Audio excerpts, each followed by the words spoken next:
Hello and welcome to another What's Inside on the Roll for Sanity channel. This time we're looking at the Arkham Horror, the role-playing game, Hungering Abyss starter set.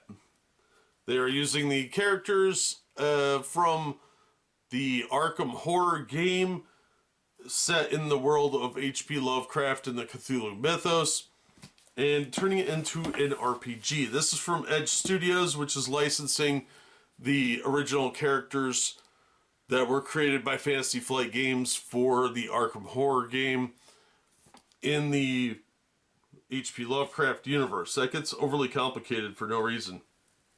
This is aimed at ages 14 and up, mostly because of the thematic horror elements.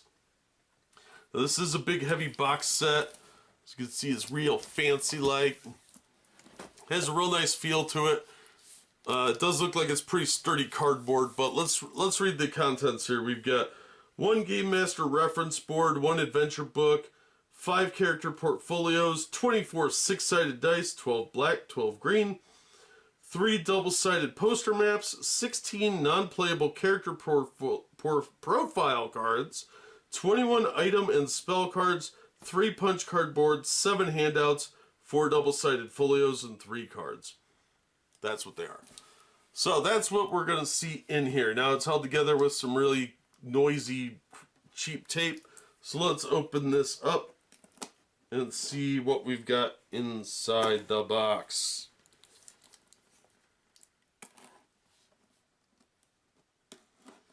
This box set typically goes for around 50 bucks new. I got it on sale. I don't remember when. I think I got it on Black Friday sale, actually. But it didn't cost me nearly that much. Oh yeah, the box is actually pretty nice. Decent quality cardboard. Here's the Hungering Abyss, it says. Oh, lame. It's just saddle stitch. This is going to get destroyed real fast. Because these cheap little strings do not hold up over time. That is really lazy. That's actually really enraging. A couple of staples would have worked perfectly. But they had to put this lazy little string in, which, if you notice right up here, the edge of the string is popped out. So you could just pull on that and turn this into a whole bunch of loose pages. Which is a shame, too, because the paper quality is fantastic. But this lazy saddle stitching here, that is just lowbrow, considering how nice this paper is.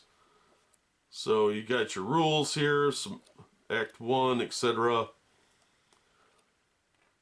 Beautiful art, real nice quality paper with really, really lazy afterthought binding. That is insulting. Alright, let's get that out of the way. Spoiler alert, there may be elements that we're going to look at by just looking at them could ruin elements of the game. So be aware of that. Don't cheat, obviously. But this is your spoiler alert that there may be things that we're looking at that are going to affect the gameplay. I don't know that for positive, but I'd rather give the spoiler alert now so nobody's whining in the comments section that I ruined something. So you've been warned. Aside from the crappy saddle stitching, let's see what else we've got here. Let's just dump everything in. Oh, it's kind of divoted here so you can easily pull stuff out. That's fancy. Look at that. They put that kind of thought into this, but they can't staple that. Are you kidding me? This is all loose in here? What the heck? This isn't even on the cards. Wow. That's some trash afterthought right there. Alright, so we got a bunch of little card decks and stuff. How is this crushed? Look at that. This has been crushed from what? Being in the box? Wow. That sounds like dice. Alright, we'll look at this little stuff in a minute. Get that out of the way for now. And here's our character folios. This is Joe Diamond. Alright, that's actually kind of cool. It's like a little folder with all his stats on there. A little background information and various abilities. Story so far. That's pretty cool. Carolyn Fern. Same general thing. Really nice cardstock. Nice feel to it. You got Daisy Walker. I really like these character folios. This is nice. It's a nice gimmick that I could get behind. It's nice, clean, organized character picture. You know, type of thing you'd want to see if you're investing in a RPG. Rita Young.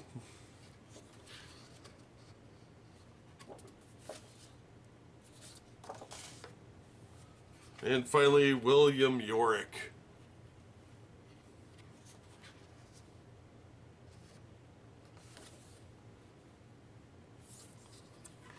So, really good layout on these. I like that. Alright, here's some probably clue sheets. Alright, this is really nice quality too. It feels like you're holding multiple pages, so it's got good thickness to it. Should hold up pretty well, unlike the binding on the rule book. You've got what looks like an autopsy report. Yeah, medical examiner.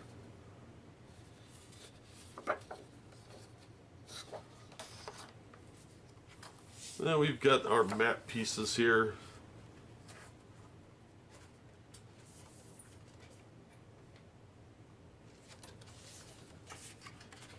All right.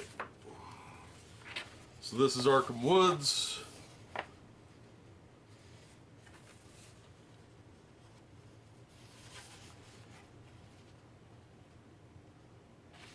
And what's on the back? On the back we've got the ritual site.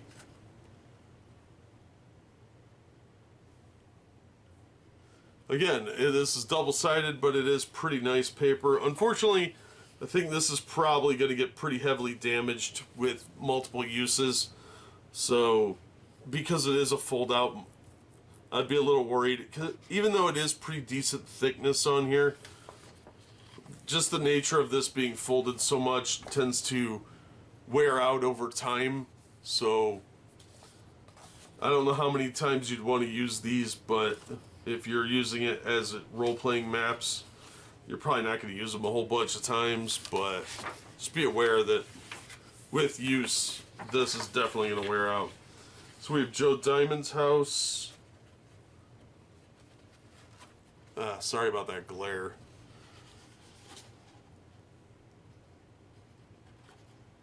Can't do anything about the overhead light, unfortunately. Then we've got Peter Warren's house.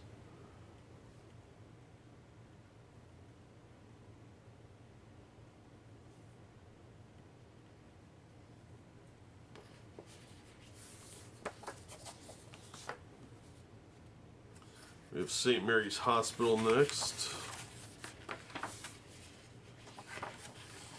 So lots of locations from various Arkham Horror games.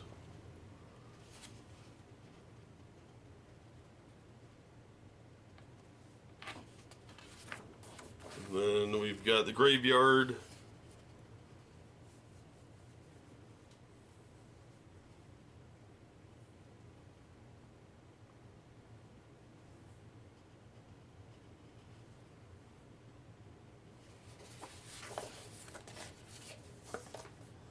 And here we have our counters. We've got, it says Hungering Abyss, which are, we got the brain for Sanity and a couple of, look like little whirly things down here.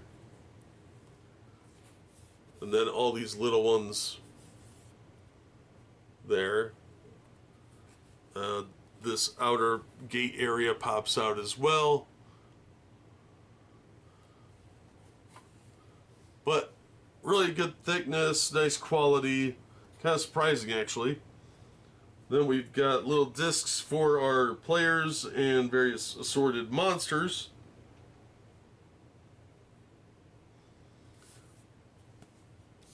Let's see if there's anything on the back of there's the hearts. So yeah, this is what the back looks like.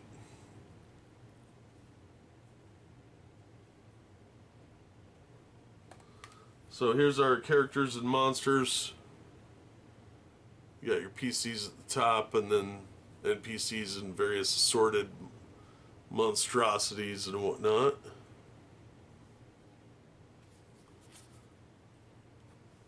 And it looks like it's just mirrored on the back. So not too bad there. Let's get these out of the way. Then we've got the, it's like various tiles of some kind.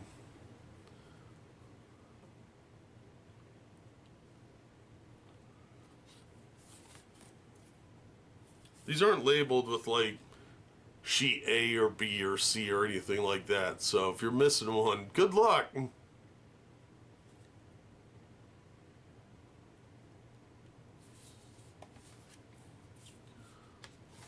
Then we've got like our little Game Master screen thing here.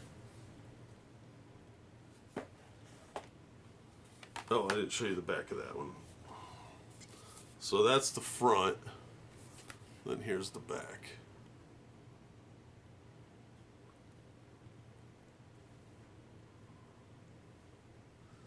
See if that helps a little bit. There we go. So here's our Game Master screen. This is really nice, actually. It's a fold out. Got all our investigator stuff. Nice quick reference. Nice Arkham Street scene. Stands up really nice. Very convenient to look at. Which, the older I get, the worse my eyes are, so I'm going to be pulling this closer to my face each time. But it is a nice little screen. So that's pretty cool. Alright, let's take a look at the other stuff in the box. Okay, so we've got these little fold-outs.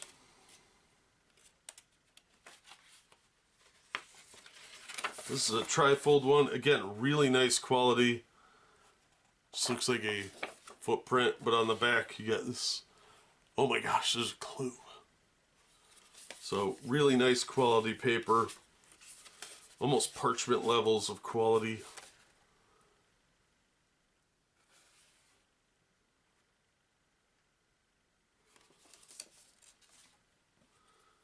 And then we've got these character cards.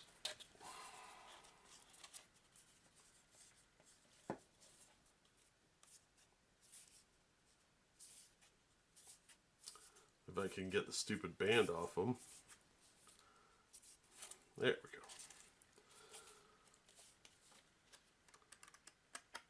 Yeah, there's only one different, well, no, there's a couple different ones, looks like. So, several of them have this as a back image. And these are going to be, like, here's Peter Warren. And then we've got some night gaunts.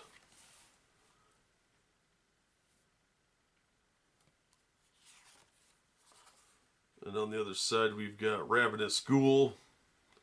This is 1 and then 2 down here. Kind of hard to see the whole card, sorry. These are really weird size. And Night Gaunt number 2.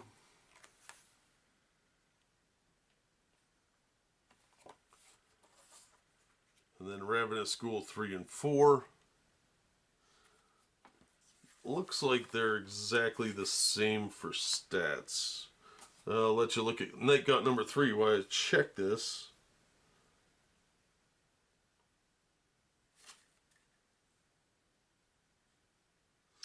Yeah, the information's the same, they're just numbered differently. So on the back of Night Gaunt number 3 is Ravenous Ghoul 5 and 6. So they're just numbered that way so that you can mark off their health, I assume. Night Gaunt number 4. And Ravenous Ghoul 7 and 8.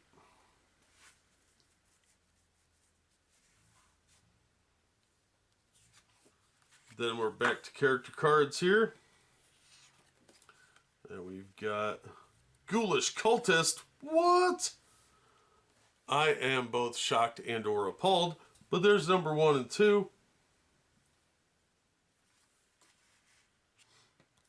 Next up, we've got a Ghoulish Cultist, number 3 and 4.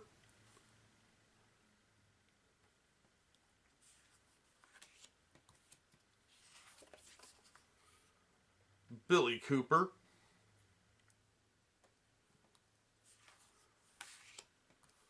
Next up is Bob.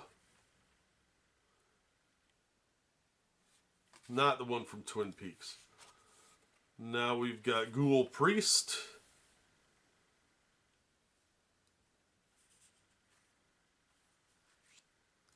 And next we have somebody I'm not even going to try and pronounce that.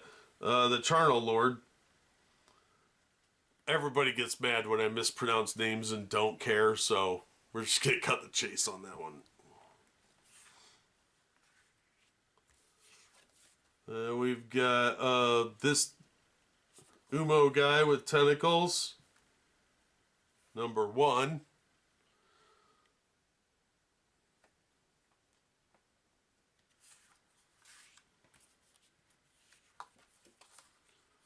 Oh, we've got number 2 for tentacles there.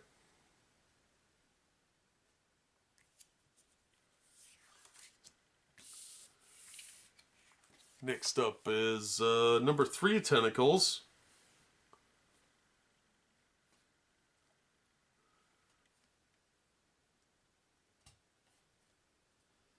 Again, the text appears to be the same, but the number up here is different. That's about it.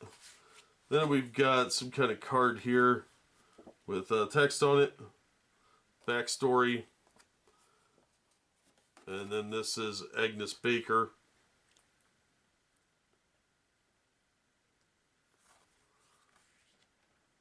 Another text of a character's background, and we have Lita Chandler. A little disappointed there's no Jenny Barnes, because she's my favorite character to play. But, you know, you can't win them all. Alright, so these are really nice quality as well. So let's get those out of the way, and we'll take a look at the dice and the little cards next. Alright, so we've got a couple of different types of cards. We have our spell cards, and then there's some like clue cards or something. So let's take a look at these, because they're kind of out of order. So we've got Word of Protection, and then we've got this clue looking card. So yeah, spoiler or whatever. And that's a police report.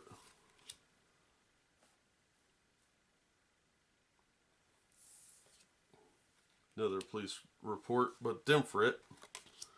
Then a third one that's also different. So these are all unique. You might have some trouble replacing these if you lose them. A lot of the other stuff you could find, like the stats and stuff, online. These cards are like the spells seem to be the standard spells from the other Arkham horror games, so you can kind of figure it out. So here we have Pulsing Amulet.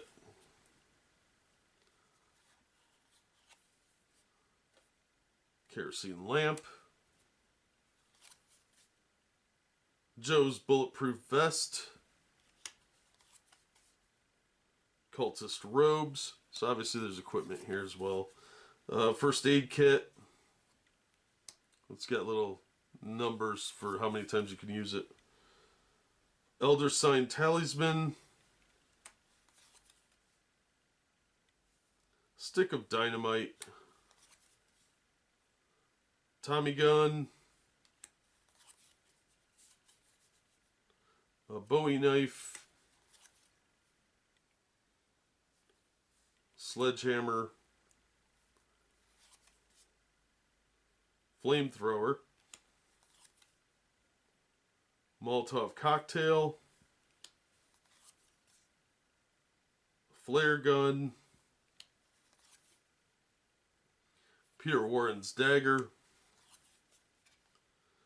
Improvised Sharp Weapon. Improvised Blunt Weapon. Winchester Model 20. Is that Constantine? An antique lamp. Does 1d4 damage, I bet. Mind wipe. And lastly, blinding light. Card quality is really good, as always. It's like having a Fantasy Flight game.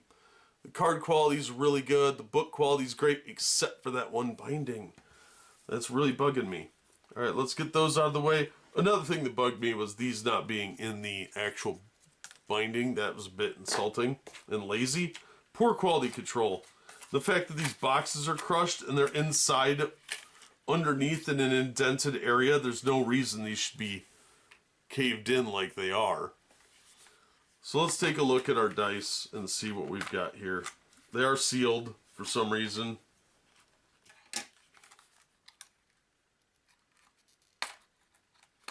Come on.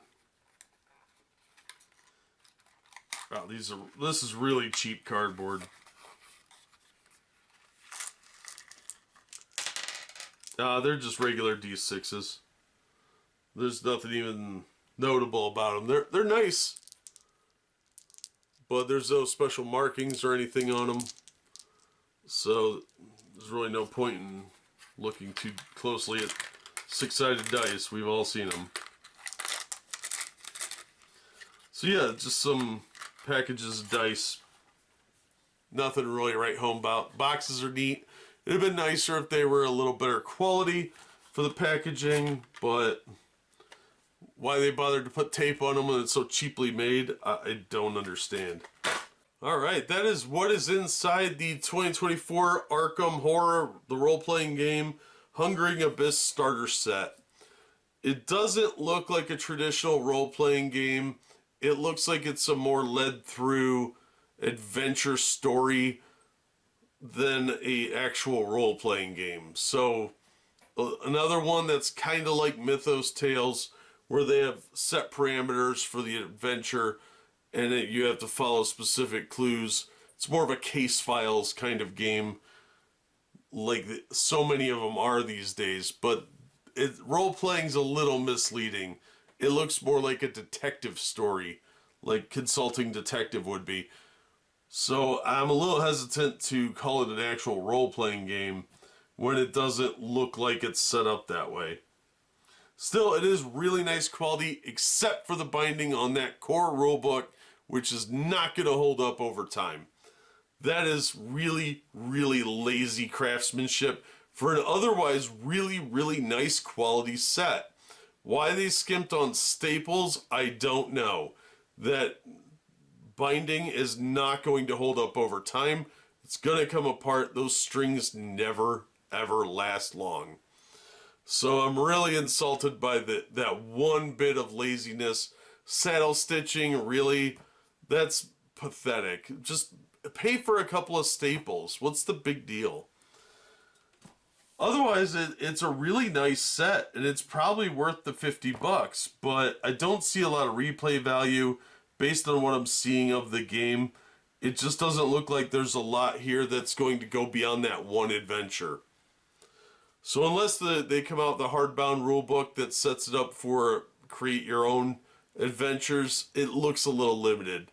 Probably not going to have a whole lot of replay value beyond once or twice every 5 to 10 years.